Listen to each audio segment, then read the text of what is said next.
क्या कहते हैं कि ए जीव, आज तक तूने ये विचार नहीं किया कि मेरे दुखों की जड़ है क्या, मेरी जिंदगी की अशांति की जड़ है क्या, मेरे क्लेश की जड़ है क्या।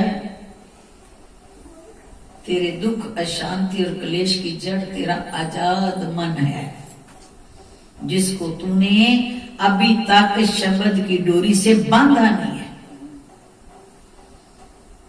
यही मन अगर जो हमें मालिक से, सतगुरु से, गुरुदेव से सिमरन मिला हुआ शब्द, अगर यही मन सिमरन की डोर से बंधा रहता है, ये आजाद नहीं होता, ना ये खाली होगा और ना ये छलांगे मार करके इधर के बारे में, उसके बारे में, उसके बारे में, अंदर ही अंदर, अंदर ही अंदर कुछ कुछ पाप की गठरियां तैयार करेगा। कभी सोचा हमने कि जीवन में गुनाह कौन करता है सबसे ज्यादा? कोई पड़ोसी नहीं करता, बहू बेटे नहीं करते, आसपास नहीं करता, सबसे ज्यादा गुनाह मन करवाता है। और इस मन की लगाम जब तक हम या तो उस शब्द के साथ बांध दो या इसकी डोर सतगुरु को पकड़ा दो, क्योंकि जो डोर प्रभु के हाथ में आ जाएगी वे उसे ढील नहीं देंगे, वो स्वयं ही अपने प्रेम से उसे बांध के रखेंगे। और अगर प्रभु के हाथ में डोर नहीं दी जाती, इतना प्रेम ही नहीं है कि मन हर सांस सांस सांस उनके जिक्र के सिवा और कोई जिक्र करे। अगर प्रेम होता है किसी भी चीज से, कोई माया के दीवाने होते हैं तो जहीं 10 मिनट में बैठो वो अपनी दोस्ती करके अपने व्यापार के बारे में खोजबीन कर लेते हैं, अरे तू भी कौन सा, तेरा मेरा, ऐसे ऐसे भाव। कहना का दिल दिमाग में एक लगाव है माया से, तो सोते जागते उठते बैठते खाते पीते व्यापार में जाते बाजार में जाते, वो अपनी माया को ही बटोरने की सुरती में फंसा हुआ है, क्योंकि अटैचमेंट होगी, प्यार हो चुका, माया के बिना कोई सोचता नहीं। तो अपार के लिए गया, बाहर गया, शादी पे भी गया, इंसान अपनी खोज कर लेता है, यहां भी मेरे व्यापार का कोई पैर फैल सकता है, कोई सिखा पढ़ा कर जाता, दिल का लगाव हो गया। इसी तरह जब हम गुरु महाराज जी के चरणों से नित्य नियम से पल पल पल पल जुड़े रहेंगे तो डोर उनके हाथ में आ जाएगी। और डोर जो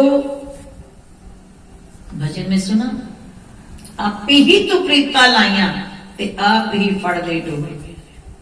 अब जिनका दिल से सोते जागते उठते बैठते खाते पीते प्रेम हो गया, उन्हें कोई दूसरा जिक्र अच्छा नहीं लगता,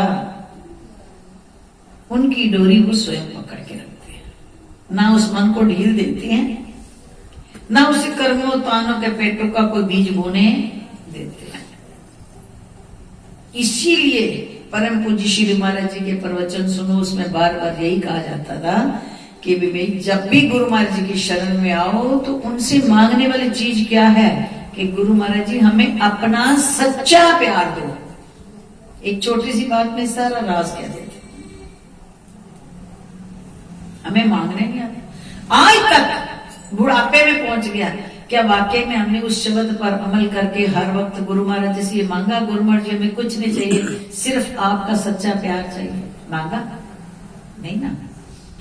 तो मन मांगेगा। अब हम जुबान से भजन में तो शायद हजारों बार गाते होंगे, मैंने भी अपना प्यार दे, मैंने भी चरना नाला, मैंने, वो जुबान कहती है, वो जुबान से देते हैं, ठीक है, जुबान से आ रहे हो, जुबान से शरीर से गा रहे हो, शरीर से आ रहे हो, शरीर से जा रहे हो, शरीर ही सीमित रखा हुआ है सत्संग और मंदिर के लिए।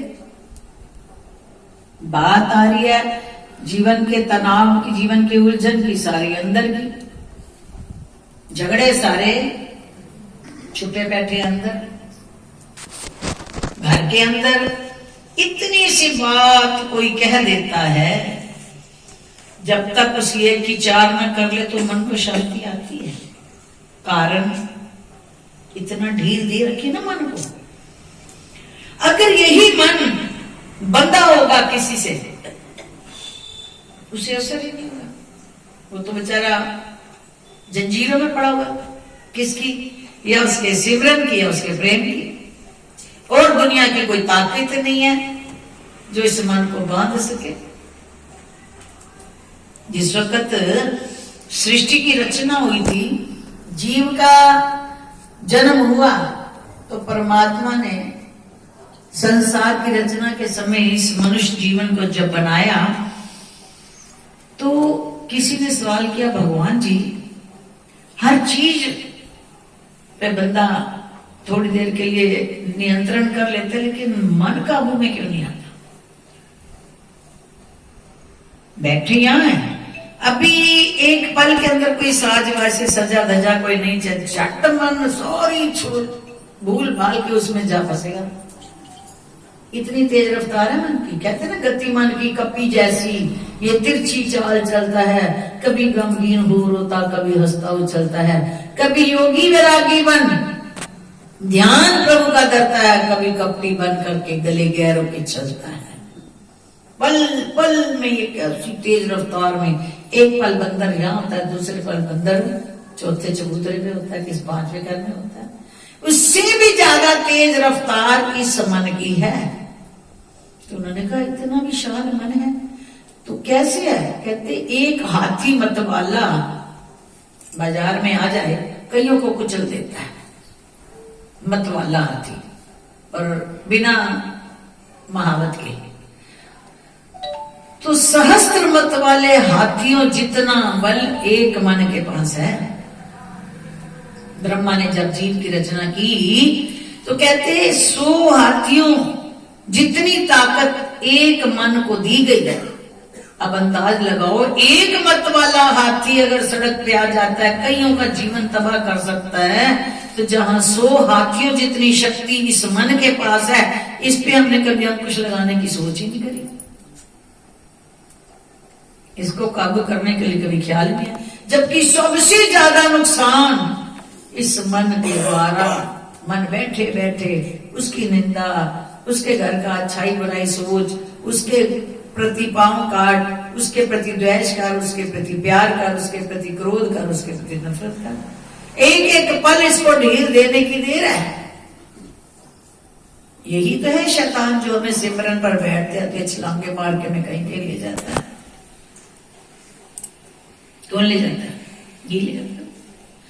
तो विचारों की इतनी पावरफुल चीज है, और हमने कभी उस पर ध्यान ही नहीं दिया कि मेरे जीवन की तबाही का कारण कौन है, मेरे घर की ये शांति की जड़ क्या है, मेरी जिंदगी के भयंकर रोगों से दुखी करने वाला तन के, मन के, धन के सभी रोगों की जड़ क्या है? मन।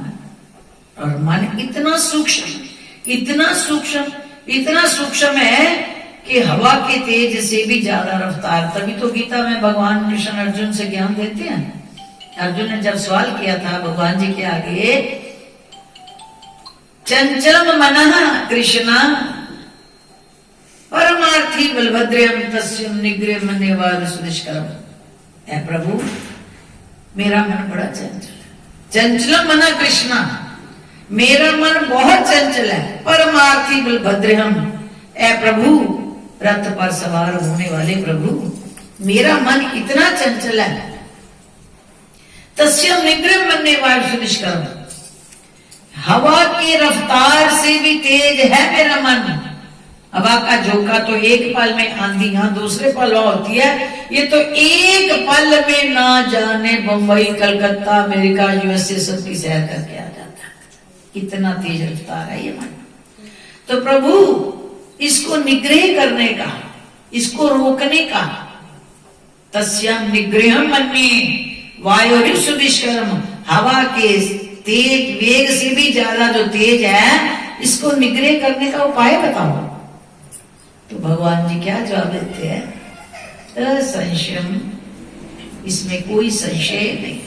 असंशय महाभाऊ, महाभाऊ इस अर्जुन, महाशक्तिशाली अर्जुन, असंशय महाभाऊ मनोदू निग्रहम, मन को रोकना बहुत मुश्किल है, परंतु उन्होंने समस्त सृष्टि के रचयिता ने भी इस बात पर निर्णय कर दिया, असंशय महाभाव मनोदुनिग्रह, बहुत मुश्किल है इस मन को रोकना, लेकिन अभ्यास तो कौनते वैराग्येन च क्रियते, एक अभ्यास और एक वैराग। अभ्यास हेतु कौनते कुंती पुत्र अर्जुन, अभ्यास के द्वारा और वैराग के द्वारा ही इसे काबू में लिया जा सकता है। अब विचार करो कि हम सब सुखी भी होना चाहते हैं, इस मार से बचना भी चाहते हैं, मन की मार से, और ना तो अभ्यास की तड़प है और ना वैराग की, तो बात कैसे बनेगी? ये तो प्रभु का फैसला हो चुका है, सृष्टि के रचयिता का फैसला हो चुका है। एक अभ्यास और वैराग ही दो ऐसे अंकुश है जिसके द्वारा हवा से भी तेज रफ्तार वाले मन को काबू किया जा सकता है।